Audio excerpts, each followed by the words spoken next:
Fungible idiots, don't you know? Banging our heads to the rhythm of the code. We don't care about dollars or the shiny blade. We're just holding to zero. It's our everything.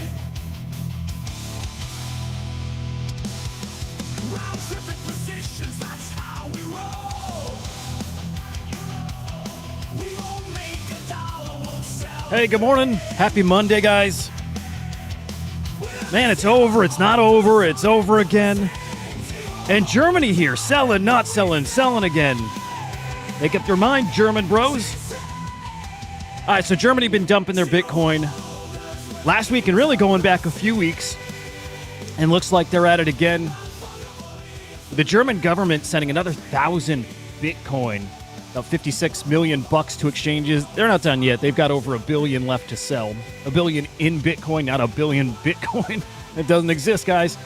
But yeah, this comes after the weekend where it sounded like on the surface that Germany was actually buying Bitcoin at these new lower prices. Well, turns out that wasn't the case. Some of their sell orders actually didn't get filled. That Bitcoin moved back to their wallets, guys. It looked like it was them buying. It was not. It, again, was that Bitcoin just moving back to their wallet. They are in sell mode.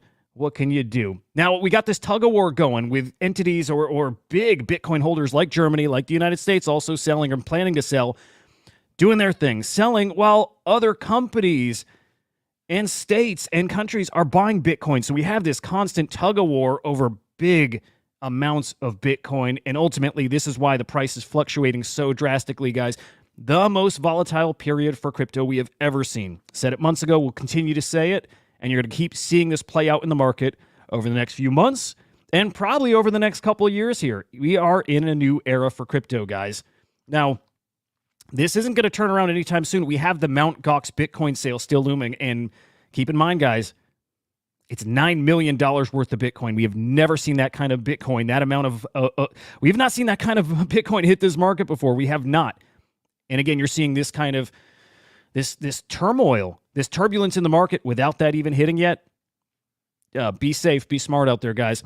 Looking at the crypto market this morning, Bitcoin at 57K, ETH just over 3,000, Solana at 139. Interesting market right now. Not up too much, not down too much. Kind of a mixed bag there in crypto. Same story over in meme coins, a little more drastic. Bigger ups, lower losses, bigger losses over here.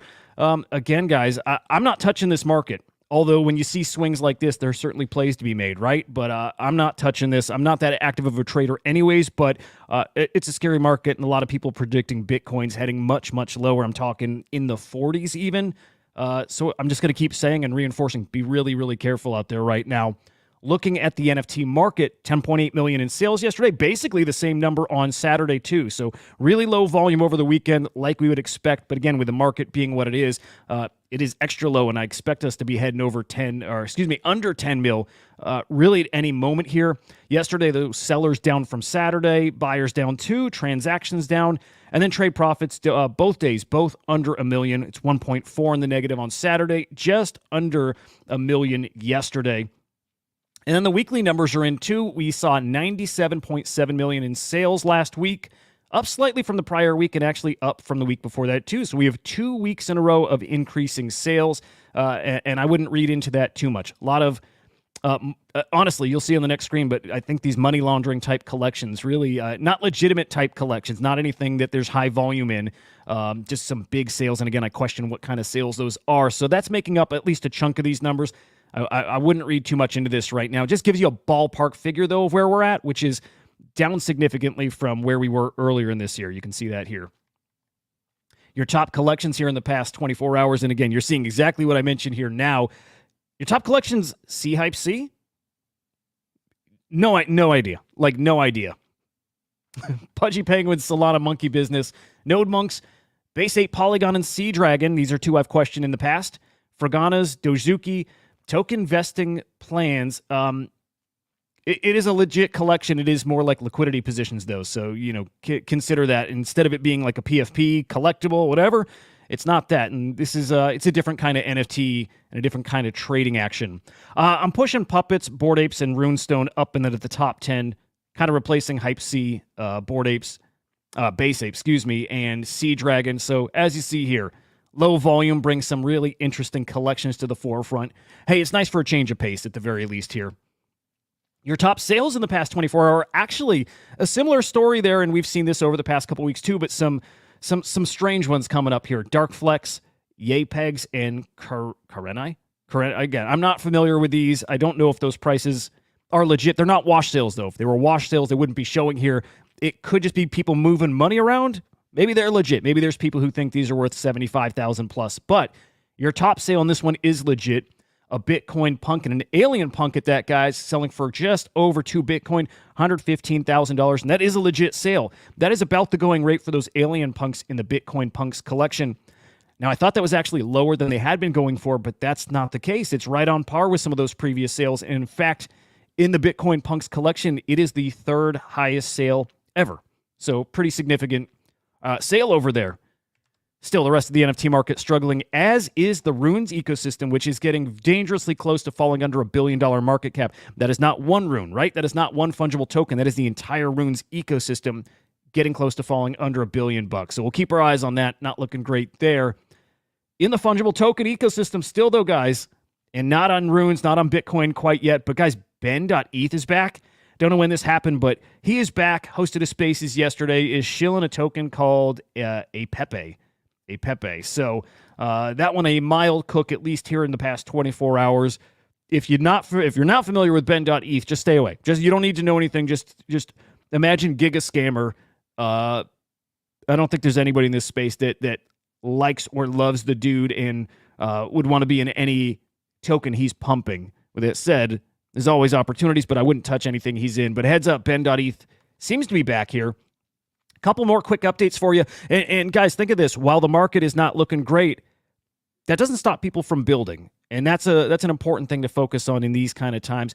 ENS here with a complete new rebrand. I love it. I like the look. I like the colors. I like the aesthetic here. But going for a more mainstream appeal, right? And that is what needs to happen at this time. The era of mass adoption, it does feel like if it's not here, it's very, very close. And these guys positioning themselves and beautifying their platform to bring those masses in. So take a look over at their website now. I haven't been on in a bit. I think this update just came, yesterday with that rebrand. If it was there before, again, hadn't seen it, but I love it. Very, very different looking site. Love the look. Very clean, very simple. Again, dig it. We also saw Consensus. This isn't quite new, guys, a few days old, but still a big story that shows how we are evolving, right? We are making better products for consumers here.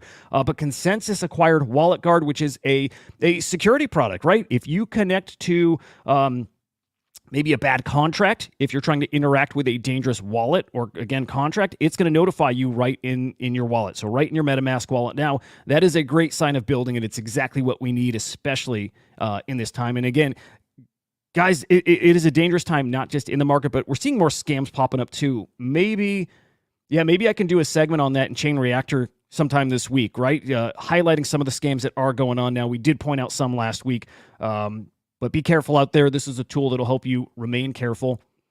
What'll it take for us to turn around, fam? It might take something like this, and I think it's very interesting that this rumor keeps popping up. I've seen this a lot over the past week. I'm guessing you guys have too. More rumors that Grand Theft Auto is enabling cryptocurrency payments. And right now, I had only heard Bitcoin for sure before, but now rumors of ETH and USDT. And I also want to say this here, guys. This is still a rumor too. I have not found any source here that is legit. Not from Rockstar, not from anyone. I don't know that this is legit. This ultimately comes from a Watcher Guru story. It's a fun story, right? I hope it happens. I think there's a good chance it actually does happen. I do.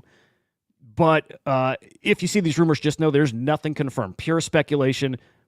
And I'd say there's a 50-50 chance it actually does happen. This is something that can turn the market around. You know, the kind of the type of money that's spent on microtransactions. Grand Theft Auto 5, over $1 billion, and I think over $2 billion in microtransactions in the lifespan of Grand Theft Auto 5. This is something that really can help turn the market around. It changes around sentiment, but it also brings some buying pressure back into Bitcoin. It's certainly what we need right now. We'll keep our eye on that. That's a big, big deal. And then something to be on the lookout for today. Thread Guys podcast with Andrew Tate is dropping today. Hey, at the very least, should be entertaining, but would love to hear what Tate has to say about crypto. we can get through some of the shtick and find out his real feelings, his real conviction here, and what's going on, I'm looking forward to that. That man does have some a special kind of appeal that you just you just can't find that every day. Anyway, there's your update this morning. Chain Reactor will be live at 10 a.m. Eastern Time over on Slam X Official. That's on YouTube, on Slam XIO, right here on X. All today's topics. We're getting much deeper into those. Let me read through some comments, and then I'll get you guys on your way. But good to see you all, by the way. Tickle, good morning. Andy, good morning. Mike, good morning. Choina, happy Monday. Gravity. Oh, no. Was audio? Okay. Whew. I thought I just did that whole thing with no audio. I'm glad. Okay. Whew. That would have sucked. I'm going to remind myself to check audio every morning, too, just in case. Anyway. Awful. Hey, good to see you, man. Andy, let's see. Oh, wow, dude. An 80% drop. Hey, I've been there for at least one of them. So, yeah, if you've been here for one, that's a really good point, Andy, though. It has happened before. If you've been here for one, you know what they feel like? This is why I've said, especially in the last bear, I didn't think we had hit zero yet because we didn't have the feeling that it was truly over. We had this is a shitty time, this is a bear market, but we never got the feeling of, oh, fuck, is it possible it's done? Like I misjudged it all. Like they killed it. And that's the feeling that'll be in the space when you've truly hit the bottom, that it's dead. It's actually dead, and that it may never come back, right? We never got that. Assassin, good morning, sir. All right, glad you got the audio working, Tickle. Epic Day today. Tickle, today? I think that's it. Hang on, let me pull that up and then we'll get out of here. But I think today is officially... I think today's the official day that Epic goes live. As in it's airdropped to partner collectors. Oh, yeah, here we go. It's starting. Yeah. Okay, so... Oh, good. Check your wallets, guys. Hey, if you were in an eligible community, if you had a blob, check your Bitcoin wallets, check your Ordinals wallets, guys. You should have some Epic hitting. And you know what? What the hell? Because it was such a short update, let's look at the market cap of Epic. And just so we've got a little benchmark, or we've got something in mind so we see how this actually changes. $28 million market cap. You guys remember this was 50-plus million over the past couple of weeks at least, and I think as recently as a few days ago. So down to 28. It just makes sense, guys, as the token's actually getting distributed, right? It was very, very little supply that made up that market cap, right? So getting to some more real numbers here. Some buys. There we go. Okay, we saw just about 4,000 holders yesterday when we looked. We're over 74,000 holders now, almost 75,000. So, yeah, this is certainly getting into people's hands. You see what that did to the market cap there. And the price. This will stabilize. This will have a good run. Look for some plays here for sure. For sure. This will get a lot of eyes and attention. There will be plays on both sides of this trade. Anyway, guys, have a great morning. See you at 10 a.m. over on SlamX. We'll see you.